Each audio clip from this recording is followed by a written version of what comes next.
commence ça au sud de la péninsule arabique, dans un pays rempli d'histoires aussi réelles que magiques. Au contact de la mer Rouge et de l'océan Indien, sur une terre sacrée où réside aussi le peuple saoudien. Là où les hommes ne sortent jamais sans leur djambia, et là où les femmes portent le niqab ou ne sortent pas. Un pays où l'odeur d'encens flotte dans les ruelles, royaume de la reine Saba, une femme incroyablement belle. J'aimerais vous raconter l'histoire d'une petite demoiselle. Tout commence à Hardi, petit village du Yémen, là où dans les maisons les hommes font la loi. Il était une fois, Ali Noujoud 10 ans, enfin je crois.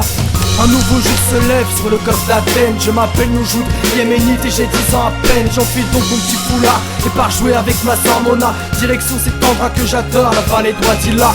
Cet endroit recèle mille et un refuge pour se cacher, traversé par une rivière. On s'amuse donc à s'arroser, flashback. C'était la vie que je menais jusqu'au jour où on a dû fuir notre village. Ce fut une bonne claque sur mes joues. Mon père a tout perdu, sa récolte et son bétail. Il part tous les matins donc au marché du travail. Et quand il rentre le soir, il n'a que 1000 rials sans poche. Il faut donc qu'on fasse la manche sur la route la plus proche.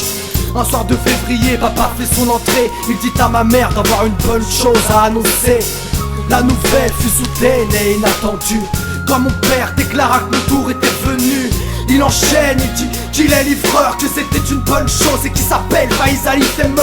Je comprends vite que cet homme sera mon mari. Papa, j'ai que 10 ans, je ne veux pas, je t'en prie.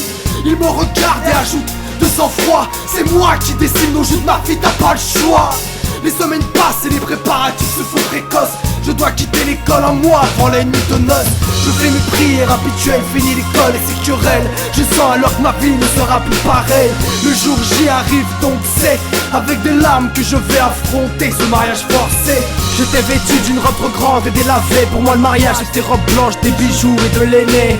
Dans un miroir j'aperçois mon petit visage. Je cesse de dire que je suis trop jeune pour ce mariage. Selon la coutume, la fête a lieu entre femmes. Je n'ai pas le cœur à ça, je reste dans mon coin en larmes pendant que les hommes à huis clos signent le contrat. Ma dot s'élèvera à 150 000 rials sans fin je crois. L'homme promet donc qu'il ne me touchera pas. De quitter ma famille à 10 ans je ne veux pas, non. Ce fut ma dernière nuit d'enfant célibataire lorsque ma mère me réveilla et elle y met un terme. Elle me dit que je dois quitter mon petit foulard, question de charaf, que je dois porter le niqab, ce grand voile noir. Je me prosterne donc et demande de l'aide à Dieu. Lorsque le klaxon retentit, je dois faire mes adieux. Le trajet fut long, chaud et insupportable. Les heures passent jusqu'à ce que je vois mon village natal au loin. Une maison et à sa porte une femme nous attend. Lors de la rencontre aucun échange mais les tâches ménagères j'apprends donc vite, car mon mari a le ventre vide. Le repas fini, je monte dans ma chambre enfin libre. Un instant je le suis, j'en profite et je me change et je m'allonge sur mon lit. Et à ma famille je pense vivre. De la sorte je ne veux pas, je fais tout pour pas m'endormir. J'ai peur de la nuit mais je tiens pas. Je rêve que je suis à l'école, que je retrouve le sourire lorsque la porte claque. Je ne savais pas que j'allais souffrir, je sursauta. Je pensais que c'était du vent, je me retourne vers l'extérieur du lit. Et là je sens un corps moite, velu, qui s'appuie contre moi. Je tremble, c'est lui, une odeur forte de tabac froid. Il commence à se frotter, je vous en supplie laissez-moi. Il fait semblant de pas m'écouter et là me dit tu es à moi. Je fais un bond, je suis debout, prête à m'échapper. Je cours, je crie, jusqu'à ce que je me fasse plaquer. Une fois au sol, je me bats puissante, il me rapporte sur le lit, il m'allongea et commence à enlever ma robe. Puis s'il promène ses mains rigoureusement sur mon corps. Et là je sentais en moi les pulsations de mon cœur. Lorsque un roulement de tonnerre en moi je hurle. Puis je ressens au plus profond de moi une brûlure, je pleure. Le silence en dit long, c'est là que je m'évanouis car mon cœur lui dit non. Un nouveau jour se lève sur le golfe d'Athènes. Je m'appelle Noujoud, yéménite et j'ai 10 ans à peine. Je suis donc devenue femme, alors j'enfile le niqab. Direction cet endroit que j'adore, la vallée d'Ouadilla. Des souvenirs, je me remémore et les fous rires avec ma soeur. Je pleure donc sur mon sort, ces événements désormais morts. Chaque jour je pense à fuir mais mon mari lui me fait peur. Enfant de la terreur, j'implore Dieu pour que je m'en sorte. Les journées se succèdent, toujours autant de larmes. Je ne savais pas ce qu'était aimé, en fait c'est de l'art. Je supplie mon mari pour qu'il me laisse rentrer chez moi.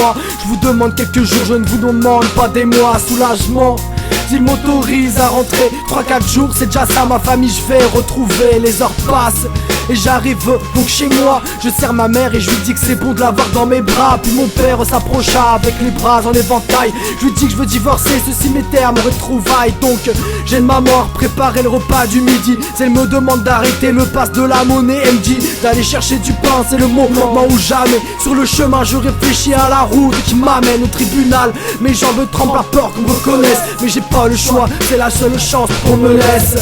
Libre, que je retrouve mon enfance. J'ai rencontré un homme, je dirais même que c'est un ange.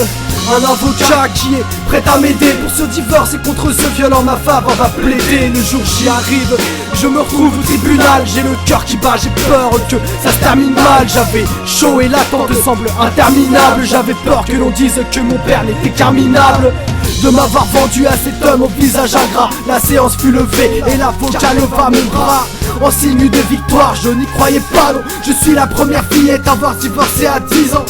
Un nouveau jour se lève sur le golfe d'Aden. Une enfant retrouve donc sa liberté au Yémen.